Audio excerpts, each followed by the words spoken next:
بسم الله الرحمن الرحيم. الحمد لله رب العالمين، وصلى الله وسلم على سيدنا ونبينا وحبيبنا وشفيعنا محمد وعلى آله وأصحابه وأتباعه إلى يوم اللقاء. وبعد، أحبة الكرام، وقهرينتي مدحوينة كحيجينك دولة بونتلان أهنا سيهاياها حلك مدحوينة قرياش الدولة الصدح له مرارك قاركود إن بدنا اعتراضان لبعض الجولة الدولة وماشى كسرتان قرصورك مركا أنا جالس الشيء جينا قرصوركو وحلك وجو أذق بوها يا ذلك ولو به وياه كان أدمودين كان ترى لو تطوره هدي ربي ذلك كديجو مركا تاسنا وكان سبتمينا هدي ربي دمو وأيو حلك وجو وين بانو هنا حلكي محكمة الدستورية قالها دولة حكومتنا حمل كليين قالها برلمانكم حمل كليين قرصوركم حمل كليين marka taasna hadii rabbi waa ka xisaabtamayna hadii ilaahay la ka dhigo ugu horeyntii waxaan u mahad celinayaa dhammaan inta ka soo qayb gashay gaar ahaan wasaaradda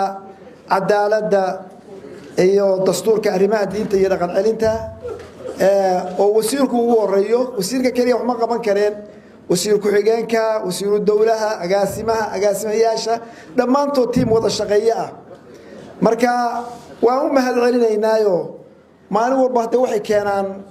wax dalka iyo dadka dan u ah anigu haddaan ku hadlayo magaca garsoorku xilka uu hayo oo dalka u hayo waa xil ballaaran oo hawl badan waayo wuxuu yiri ninkii xakiimka ahaa markuu ka hadlayay garsooridda annaga kaliya maaha culimada la maagaya qof kasta oo garsoorida xukuumadii baa la maagaya waxaan leeyahay hadaynu inagu qofka waa la dhaliili karaa laakiin wixii dhaliisha aan jirin ama ku turkuteenta aan iska dayno oo gaar ahaan waxaan leeyahay bahda meediyaha waynu wada isticmaalnaa waxaan u malaynayaa qayb aan isticmaalin anigu ma jiro laakiin qaybta aan isticmaalo qayb bari qiyaamada wax la igu qabsanayo maahay wax khayr baan gashaa qaybka TikTok aan isticmaalaa Facebook aan isticmaalaa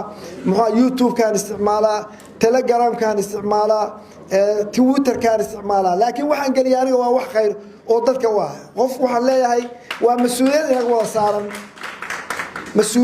saaran waxaan arkaysaa mas'uuliyiintii dawladda oo la caayayo war hadaynu is caayno